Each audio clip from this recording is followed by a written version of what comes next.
Thank you also to Ms. Ambassador for the opportunity to have you here with us, Gabriel. No further delay, Gabriel Steinhardt from Blackblot. Thank you.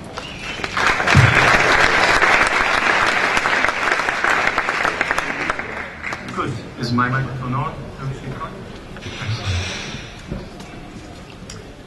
Ladies and gentlemen, thank you all for coming today, and it's a pleasure for me to be here. For those of you unfamiliar, my name is Gabriel Steinhardt, and I'm going to deliver this presentation, which deals with the background and the origins of the product manager role versus the product owner dilemma that software companies that have transitioned into the Agile Scrum software development method are faced with. Before we start, I just want to get a feel for the audience over here. If you could please raise your hand if you're working for a software company that is using Agile Scrum as its primary software development method. That's not a lot of people. Oh, sorry. And if you could please raise your hand if you're currently working for such a company, but you're also a product manager and a product owner at the same time, as you're assuming both responsibilities. Okay. So, in order to understand the differences between the product manager role and the product owner role, we first need to understand the underlying disciplines of product management and Agile Scrum from which these roles are derived. So let's start with product management. There's a lot of activity and interest in product management over the last couple of years. There's a lot of people writing blogs, and there's LinkedIn groups with activity, and there are books coming out.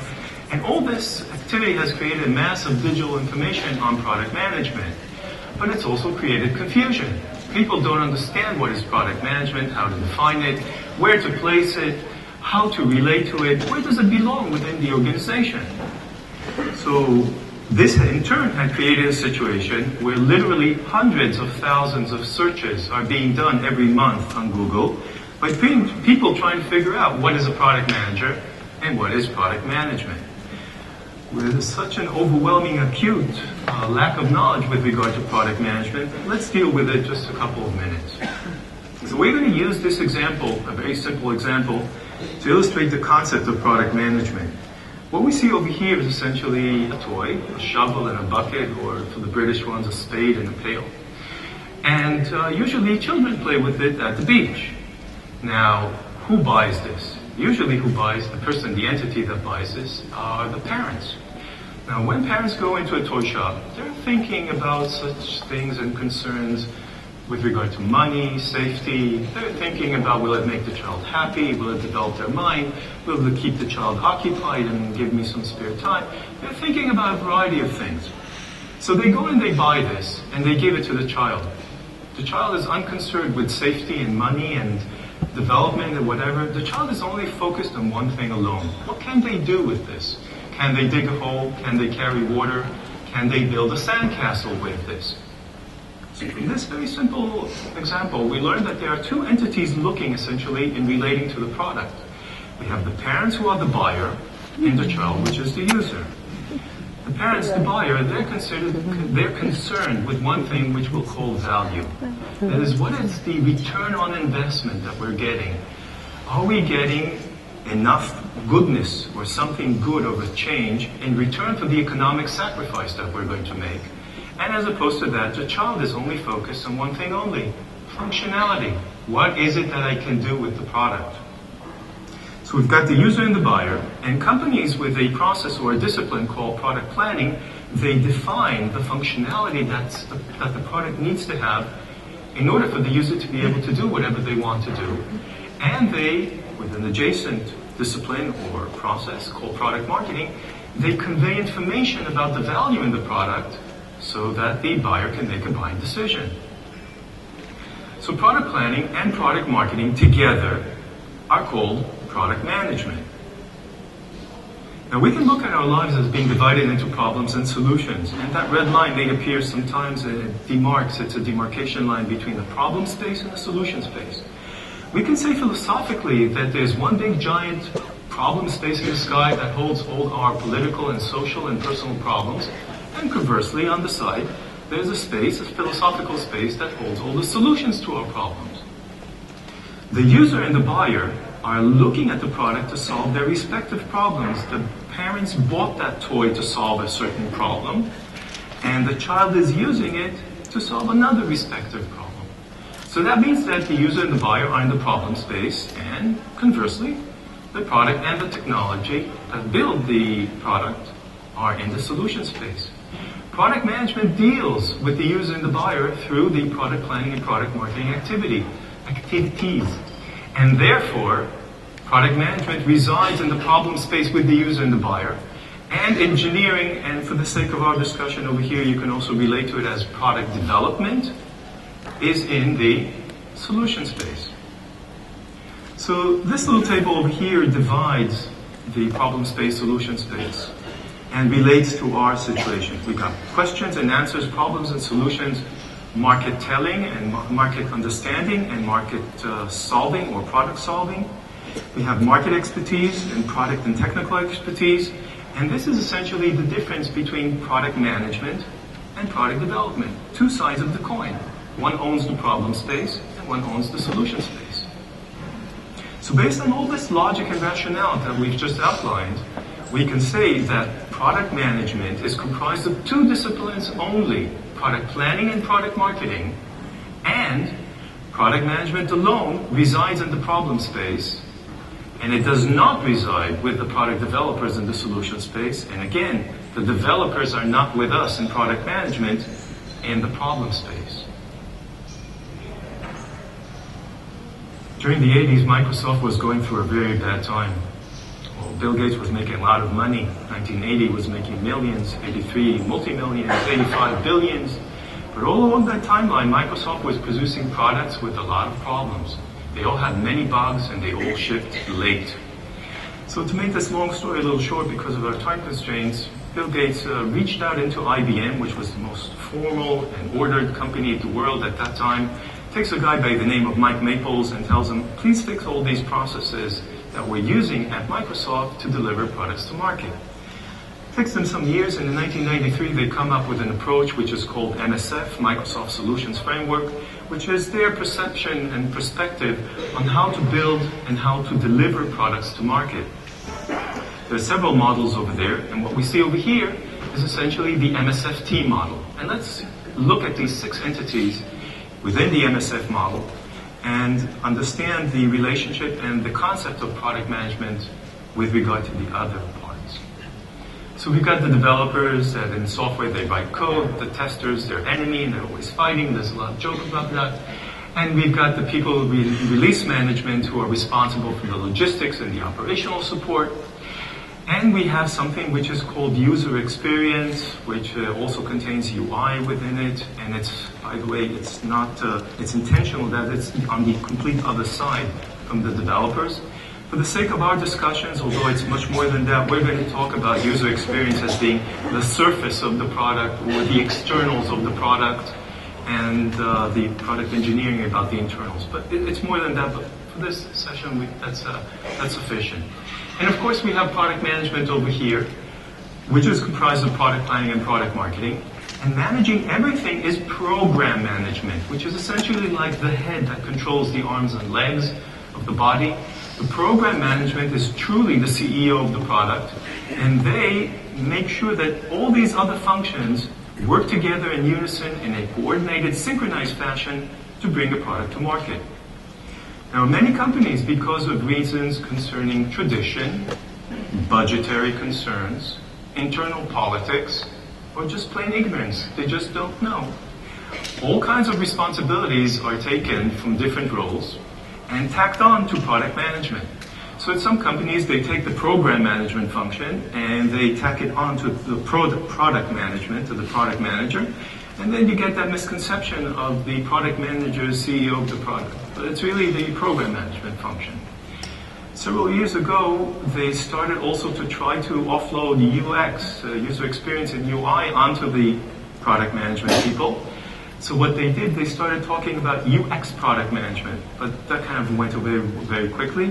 But you do still have people at web and startup companies with an orientation to the web, product management people, doing wireframes and things like that, which is a graphic representation of the components of a website. In some situations, with software companies, especially those who've transitioned to Agile Scrum, the product management people are dragged all the way down deep into the development team to serve as a resource over there when the development team starts using Agile Scrum. So this was the methodological overview, but let's move a little bit to the business world and to the reality of things. Let's put the methodology aside. For the most part, in many companies, product management is identified primarily with product planning. So let's put product marketing aside for a second and just flow with that. If this is the case then product management is a market-focused, not a technology-focused and not a product-focused activity that's aimed at finding problems in the market problems that have money associated with them, that customers are willing to pay for, and then documenting these problems and communicating those problems in the language that developers understand to the development team so that the developers can offer a solution. So if this is the case, then derived from the definition of product management is the product manager definition, which is therefore a market expert, not a product expert, because the product expert is the product architect, and not a technology expert, because that is the lead developer, at least. This is a market expert who looks for problems and then communicates them in a language that the developers understand so that the developers can offer a solution. So the creed of the focus of a product manager is that they're essentially managing the problem that the product solves. They're not managing the project or the product or the technology or the features or anything like that. And based on all this logic and rationale, we can understand that there was a lot of problems and misconceptions in how people view product management. Now, where does product management belong within the organization? So in the 1950s and 60s and 70s, there was no product management, really. The developers did product planning, and there was a lot of sales, but there wasn't a lot of marketing. And the executives decided that developers are very clever and smart people, but they need guidance, and sometimes they're difficult to work with, so we need an interface between them and the market, and an interface between the developers and other functions within the organization. So they put product management exactly under the engineering team. The minute that happened, all the developers started to undermine the product manager, saying that he or she does not know technology and they're not in position even to tell us what to do. And they neutralized the individual. And that took place from the mid-70s to the mid-80s. So by then, the executives realized, product planning, product marketing, there's some kind of a connection there. So they moved product management under marketing. But in many companies, marketing is actually sales and marketing, which means that the sales component is dominant. And then you have the product manager serving as a resource for the salespeople, doing demos and helping them with bids and whatever, and as a resource for the marketing people, writing copyright for the website and preparing, of course, a lot of sales tools. So from the mid-90s to the mid-2000s, they pushed or moved product management into its own top-level function with a VP of products or a VP of product management or a chief product officer managing this whole thing.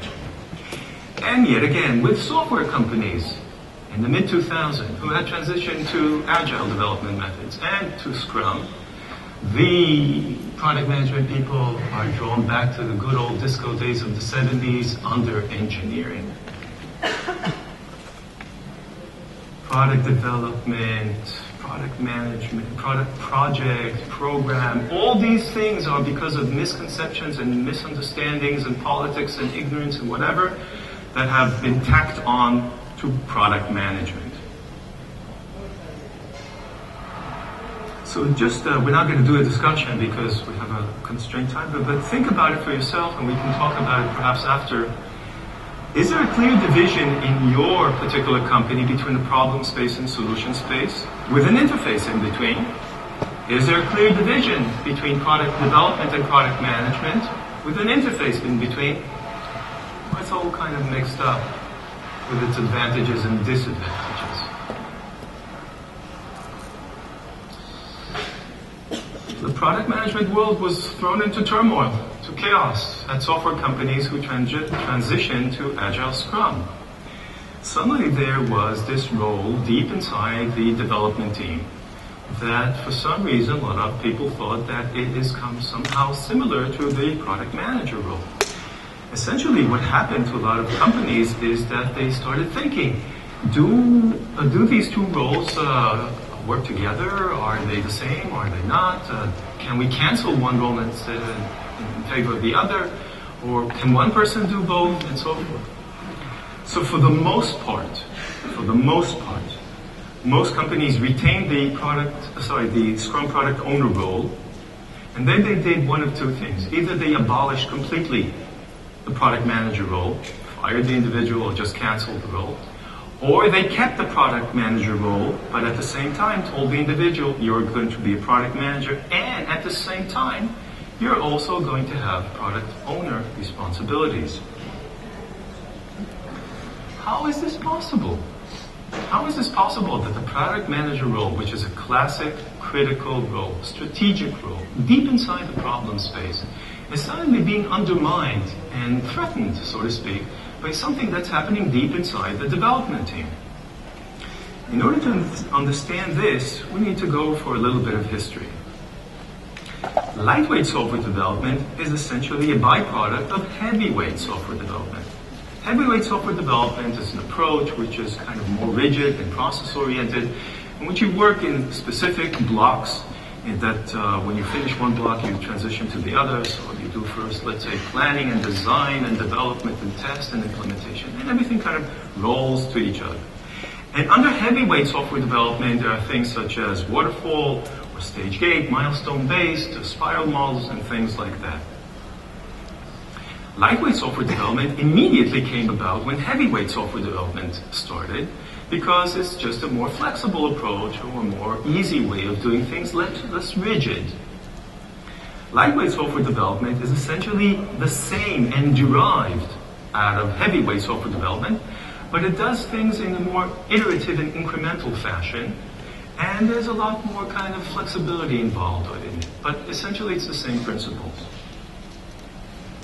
So lightweight software development has been with us since the 1960s. And it kind of faded and went out of favor for about 30 years. And then in the 90s, it came back again. And during the mid to late 90s, all kinds of people started talking and trying to develop their own type of lightweight software development methods. And things such as extreme programming or crystal clear or feature-driven development, and also something called Scrum, came about during the mid-90s to the 2000s. When people talk about agility and agile and things like that, there's a lot of confusion, so we're going to try to clear this up once and for all, perhaps. When people talk about agility, they're talking about responsiveness, about flexibility, about nimbleness, the ability to kind of have the process more malleable, more flexible, that you can make decisions and do things a little bit different, not in a rigid approach. The process will work for you instead of you working for the process. And when people talk about Agile, they could be talking about something called the manifesto, which is a document we'll talk about soon. They could be really saying we're working Agile, which means we're working lightweight software development. Or they could be saying we're working with Agile as a synonym to the method being used. The method being used, whether it's Scrum or SAFe or DAD or XP or anything like that, is what's going to determine your ability to reach agility and to actually achieve the values associated with lightweight software development. So Scrum became popular. Scrum became the most popular type of Agile software development. So let's try to understand why Scrum became so popular. Companies are always trying to drive forward their software development methods and efforts to reduce money, to reduce time, to make more, and so forth. And during the late 1990s, there was the collapse of the dot-com period, and then there was an ensuing 3-year session of a high-tech recession in the United States. And there was a lot of software being developed and a lot of web activities being done over there during that time. And everybody was reeling from that bad situation, and they lost a lot of money, and they were looking for a faster, better way of doing things in software development. And lightweight software development kind of came back as an idea of how to deliver software faster. There's also a timing perspective over here with regard to the Agile world and Scrum. And the Agile Manifesto, which we'll talk about in a second, and the Scrum book, both came out at 2001, which in timing it's perfect because it's smack right in the middle between the kind of collapse of the dot-com and the beginning of the high-tech sector recession. So the Agile Manifesto is a proclamation document, a very simple proclamation document that was written by several individuals, developers who convened in Utah in 2001. And their whole full process and idea was to find a way for doing better custom software development. But during the 80s and the 90s, it was very customary for companies to do custom software development, to hire a consultant and ask that consultant to build that application for them. And when you do that, you kind of outline a feature scope, and then you negotiate the timeline, and you negotiate the price, and you lock everything into a contract. And then when you add a feature, then you need to open the contract and open the time schedule and the scope and everything, and ask for more money. That's not nice. So what they decided to do was they wanted to find a more flexible, easy way of doing things. And they started to consider lightweight software development as a way of doing it. All the values of communication, collaboration, discovery, experimentation, whatever, inside the manifesto are things that have been with us for decades. So there's really nothing new over here. But the point is that the Agile Manifesto was not for commercial software, it was for custom software development. So this was, of course, published in 2001, as that's critical in terms of timing. Now, the manifesto was written by several individuals, and two individuals from the manifesto, Ken Schwaber and Jeff Sutherland, they had, before the manifesto, developed the Scrum software development method. In 2001, yet again, exactly at that time period, Ken Schwaber and Mike Beadle, who was also another guy who was working on the manifesto, published a book called Agile Software Development with Scrum. So those of you who can already see the chain of associations over here. What we have is the Agile Manifesto is based on lightweight software development. And therefore, if you start talking about something called Agile software development, that is also synonymous with lightweight software development. And then when you publish the book, Agile Software Development with Scrum, then you have a complete association between all these terms. And this is what happened. People started to associate Agile, Agility, and Scrum as being all the same, intertwined, interchangeable, and so forth. So a lot of the success of Scrum is based on circumstance and happenstance, the timing of things. There's other reasons, of course, why Scrum became successful, also the simplicity, but it became the number one adaptation of the Agile methods that companies use. And over 70% of Agile adoptions were Scrum. So let's talk a little bit about the Scrum method itself. Scrum is essentially built on American sports culture. It does a lot of relabeling, and another fundamental is generalization. There's a lot of cosmetics here involved. So let's go over this. Those of you who know American football know that the objective of the team in American football is to advance towards the end goal of the Bible in a series of steps which are called downs.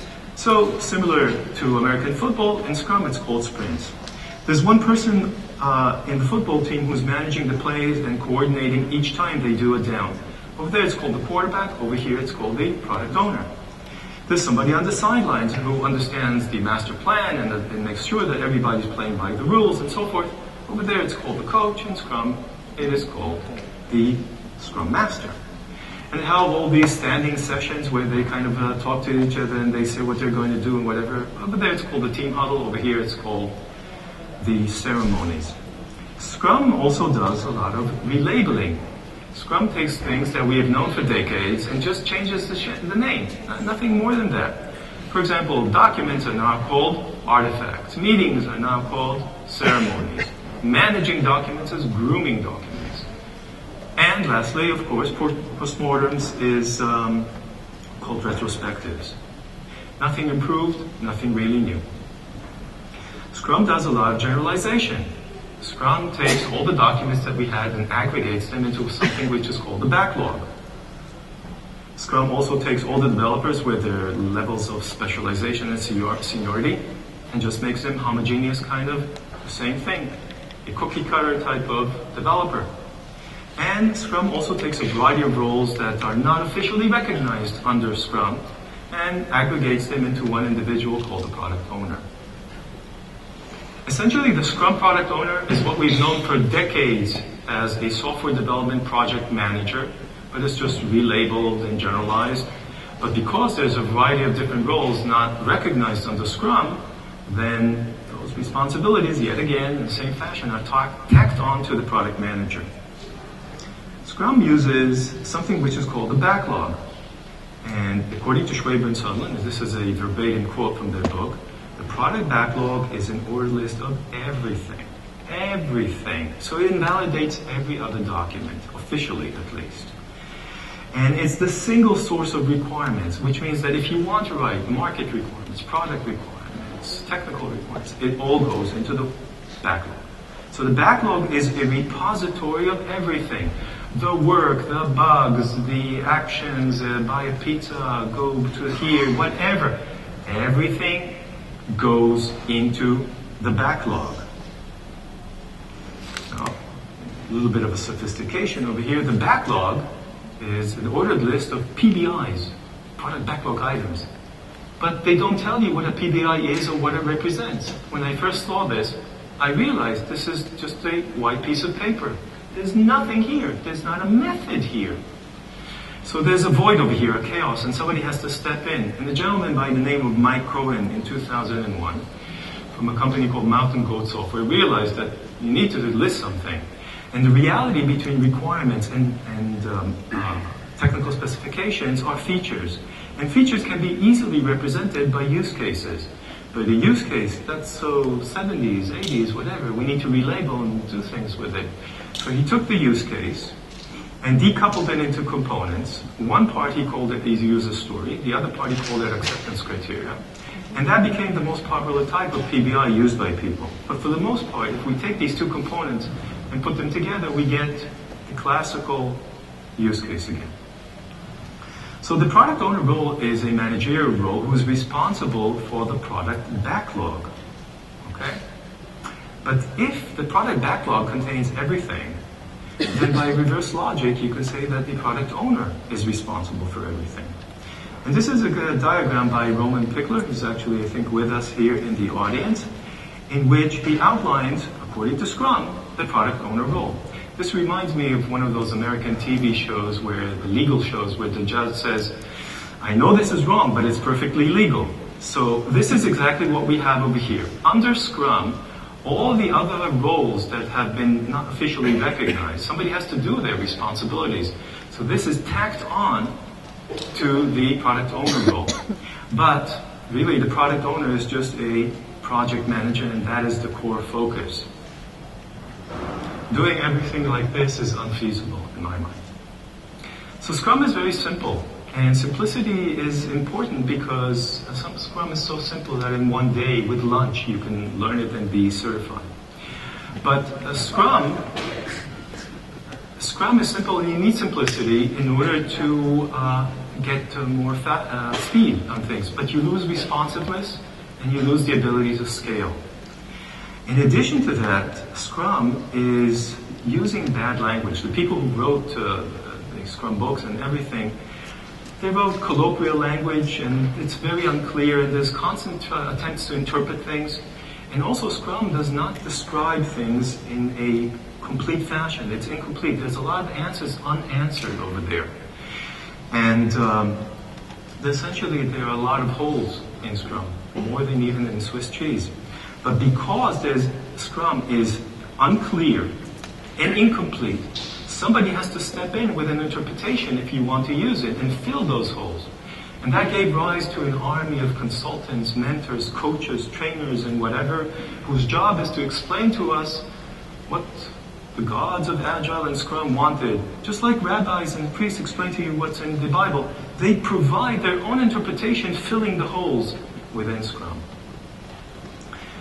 How does this come about, really? There's a kind of a power play over here, and especially in technology and sales-driven companies, the dominant function, politically and otherwise, are the engineers. And they view themselves as the core of the company, and everybody else around them is there to serve them. It's kind of a mission where everybody needs to conform to them. And in those kind of companies, product management is supposed to conform to whatever's happening on the other side of the fence. If they work waterfall, we'll do whatever you want. If they suddenly decide to move to Scrum or Kanban or SAFe or DAD or less or whatever, everybody has to alter their way and change according to them. And this is common with some technical people. And Schwaber and Sundlin were technical people. And it wasn't a problem for them to say, we're going to walk and take somebody from a completely different department and take him into our department and make him a resource for our needs, for something that we developers really don't want to do, manage things. So this is verbatim from 2012 from the Schwaber and Sutherland Scrum book. And they say officially, product managers and customers. The customers is because of the custom software development part. The product managers is for the commercial software part. Are going to be retrained. It says product owner training. We're going to retrain them and make them product owners. And just as an example of the kind of language that they used over there, which is colloquial, they say the product owner is going to do this and avoid surprises. What does it mean to avoid surprises? You mean scope creep or undue bugs or too much? I actually like surprises, especially the good kind. So, until 2012, people always interpreted the product manager as a Scrum product owner, yes, no, in my opinion, in my previous workplace and whatever, and like that. And there was all conjecture and opinion and things like that. But now, in 2012, in their book, officially from God, it came, product managers are going to be retrained officially. They're going to be retrained to become product owners. And that immediately created a domino effect in which product managers were forced to undertake Scrum product ownership responsibilities in the development team. That creates, again by reverse logic, if the product manager is doing Agile Scrum, then Agile Scrum is a form of product management.